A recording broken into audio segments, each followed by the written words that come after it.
Hello, everyone. Welcome to today's story. A CEO caught between survival and passion, a mother holding pride behind her quiet strength, and a child whose every breath is a fragile promise. But what happens when the rain refuses to end? Will Alex's decision to sell the land truly lighten his burden, or will it carve a deeper wound? Why does Adam return? And what invisible bond still ties him to Tuna? And when the flood crashes into a wedding day, can Alex find Tuna and Henry in time, or will they be lost to the water? This is more than a story of land and storms. It is about silence, choices, and the thin line between love and loss. Stay with us until the end, and don't forget to subscribe. Together, let's reach 1,000 followers and keep these stories alive. The morning unfolded under a sky still heavy with dampness, the smell of soaked soil clinging to every breath. Alex carried the baby's belongings with a kind of practiced tenderness, leaving little Henry at Grandma Tang's house before the day stretched into its usual burdens.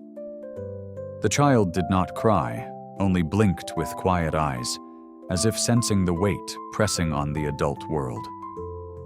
Beyond the tender goodbye, Alex's mind was already clouded with unfinished matters. For nearly 20 days, the peeling wood workshop had stood silent, its machines gathering dust, the scale rusting from neglect. The rain had starved the supply of timber, and without timber, the heartbeat of the factory faltered. Customers had turned elsewhere, importing peeled wood from distant towns. Every decision Alex delayed became another layer of loss. The rain had not stopped for days. It tapped on the roofs, seeped into the soil, and whispered like an impatient creditor. The peeling workshop, once a place where investment, labor, and dreams converged, now resembled an abandoned ship left at shore. Alex knew he could not keep it idle any longer. He resolved to walk its halls again, to measure what could be salvaged, or whether he should let it go. As he left Grandma Tang's house, the drizzle followed him like a shadow. Each droplet carried a reminder. Responsibilities never wait, and the choice between holding on and letting go is always more than just business. It was about pride, survival, and the invisible balance between passion and peace. Inside the dimly lit house, the sound of rain lingered on the roof like an insistent hand knocking. Alex sat across from his mother, her hands worn by years of labor, her gaze steady as if she could read the fatigue carved into his face. She spoke softly, almost with relief, about John, an old friend who had recently returned. He wanted to invest in fruit orchards, and Alex had agreed to sell him 5 hectares of early ripening grapefruit land. His mother nodded approvingly, her voice warm but tinged with worry. "It's good to share the burden, my son," she said, reminding him that life was too heavy to carry alone. Outside, thunder rumbled faintly, as though echoing her words. Alex looked away, his thoughts stretched taut between pride and exhaustion. To let go of land was to let go of a piece of his own endurance, yet to keep everything meant drowning under the weight of endless work. The room seemed filled with the smell of earth and storm. His mother's presence was calm, like a lantern in the gathering dusk. But even her reassurance could not silence the unease stirring inside him. Selling land to John was more than a transaction. It was a surrender of control, a confession that even strength had limits. As rain thickened against the windows, Alex silently admitted to himself that survival often meant compromise. And yet, in the stillness of his mother's voice, there was a seed of something gentler. A reminder that sometimes sharing the load was not weakness, but the only way to remain standing. The road to the workshop was slick with mud, the wheels of Alex's truck sliding slightly as if resisting the path ahead. When he arrived, silence greeted him. The gates creaked like a tired sigh, and inside, the once bustling factory stood still. Machines sat in lines, cloaked with dust and rust, their silence almost accusatory.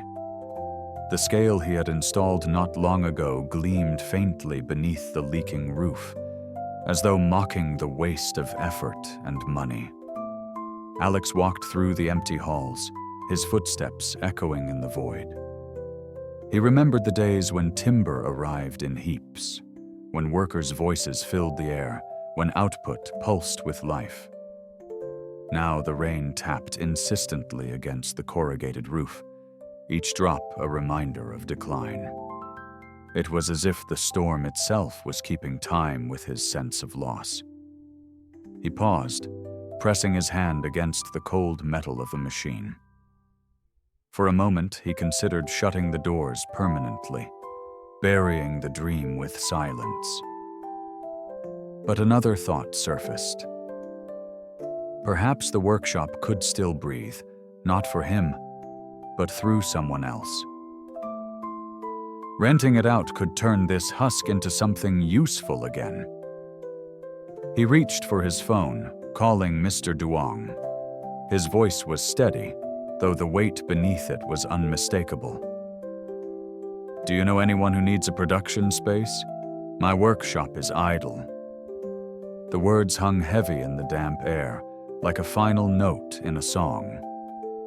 And when he ended the call, Alex stood still, rain dripping through the broken ceiling onto his shoulders. It felt like a baptism of surrender, yet also, perhaps, of new beginnings. The afternoon carried the smell of wet soil and fruit. Alex stopped at the small grocery store, buying cakes and milk for Grandma Tang. His hands were full, yet his mind drifted back to the silent machines at the workshop, their weight pressing on him still. As he turned, a familiar figure appeared beneath the drizzle. Tuna.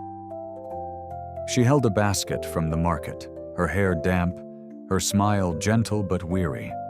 For a moment, the street seemed to blur, the rain, the people, the noise, until only her presence remained. They exchanged quiet words. She spoke of leaving Henry at Grandma Tang's house, of the errands that filled her days. When Alex offered her a ride, she hesitated briefly, then nodded, stepping into his world once more. At Grandma Tang's, the air smelled of tea and old wood. And there, waiting like a chapter reopened, was Adam, the man who had once helped Tuna find a home. His presence was calm, almost disarming. Tuna's gratitude toward him spilled softly into the room, and Alex listened in silence, each word cutting like rain against stone. He knew Adam's kindness had been real, a bridge that carried Tuna through her hardest days. The three of them sat together, the storm outside growing heavier. Conversation floated gently, but under its surface lingered unspoken questions of past debts, present loyalties, and the fragile ties holding them. The rain at the windows thickened, as if the sky itself leaned closer to hear what none of them dared to say aloud. Night descended with the hush of rain still falling, the sky swollen and restless. Alex walked Tuna and little Henry back to the farm. The child slept peacefully against her shoulder, his breathing a fragile rhythm in the storm's heavy chorus. The farm, though simple, glowed faintly under the lantern's light, a fragile sanctuary carved from hardship. Inside, the air smelled of damp earth and new wood. Tuna poured water for Alex, her movements careful, almost apologetic. She spoke softly about the farm, not hers, but a place given by kindness where she worked to survive. Alex listened, his gaze shifting to Henry, then back to her. In that silence, he saw both her strength and her exhaustion. "Do less," he urged gently. "Your health, your child, these matter more than fruit and markets." He reminded her of the wages he owed, saying she needed money for milk, for clothes, for the boy's future. But Tuna shook her head, voice trembling. "I already owe you too much. I cannot take more." Her words carried both gratitude and pride, binding her in a quiet refusal. The rain pressed harder against the windows. Alex's heart wrestled with words left unsaid. Between them hung an unspoken promise that he would return, that he would help, that survival and care could be shared. Yet beneath it all lingered the sharp edge of inevitability, the storm outside gathering into something more than weather, something waiting to test them. The village awoke to music that fought against the storm. A wedding was taking place, bright ribbons trembling in the wind, laughter spilling into streets already heavy with water. Yet above the celebration, the sky darkened like a warning unheeded. By noon, the rain no longer fell in drops but in sheets, turning paths into rivers, fields into restless seas. Alex hurried toward the gathering, worry lodged in his chest. Somewhere in the crowd, Tuna and Henry had joined the guests, their small figures swallowed by umbrellas and rushing feet. Then the unthinkable. A surge of water burst through the narrow valley, a flash flood roaring with the sound of broken earth. The wedding music stuttered, drowned beneath screams and the chaos of scattering lives. Alex's voice cut through the storm. "Tuna, Henry!" His cries vanished into the roar of water, but he kept running, eyes scanning every face, every desperate figure clutching for safety. He caught sight of Adam, equally frantic, pulling people toward higher ground. For a moment their eyes met. No words, only the shared terror of knowing Tuna was lost in the surge. The flood tore at decorations, swept chairs and tables like fragile toys. The white of the bridal dress blurred with mud, hope dissolving into the torrent. The wedding, meant to bind hearts, became instead a backdrop of separation and fear.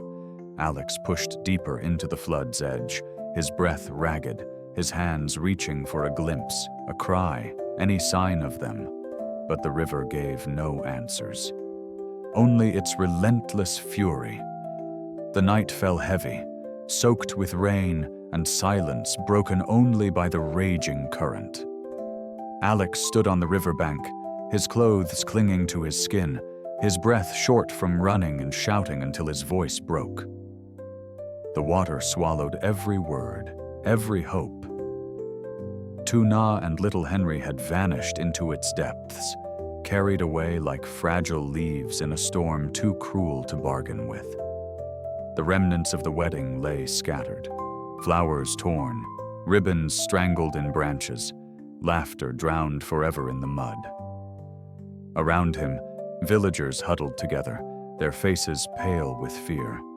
But Alex stood apart, his heart still racing against the river's pull. Adam, drenched and weary, placed a hand on his shoulder, but even comfort could not bridge the emptiness stretching before him. Alex's mind replayed every moment, Henry's quiet breathing, Tuna's refusal of his money, the promises half-spoken beneath a lantern's glow. Now those memories pressed against his chest, sharp as broken glass. Could he have done more? Could he have held them closer, fought harder against time and chance? The storm eased, yet the river remained swollen, dark, impenetrable. No answers came, only questions, lingering like ghosts. Would he find them alive? Would fate return them to his arms, or had the current already claimed them? As he stared into the restless water, Alex realized the cruel truth. Love and survival are not always given, but fought for in silence, in choices made too late. The lesson whispered in the storm's retreat was clear. Life is fragile, and sometimes the deepest bonds are tested not in joy, but in loss. Alex trăn trở giữa công việc và cuộc sống. Sự mốt phục của anh để đóng cửa. Mưa dài khiến đầu ra bế tắc. Anh buộc phải bán bắt cho bạn cũ John về tình nguyện thuê xưởng, nhưng trong lòng vẫn dây dứt. Trên đường, Alex tình cờ gặp Tử Na, người mẹ trẻ gửi con cho bà Tăng để mưu sinh. Bên cạnh cô còn có Adam, người từng giúp đỡ trước đây. Những cuộc gặp gỡ khơi lại ẩn ức biết ơn, gặp khó khăn khó thành lời. Nhưng bi kịch ập đến khi một trận lũ quét xảy ra đúng đám cưới trong làng. Giữa sự hỗn loạn, Tử Na và bé Henry biến mất trong dòng lũ dữ, để Alex đứng giữa cơn mưa dây dứt hoang mang. Một câu hỏi ngỡ, liệu anh có tìm được họ không?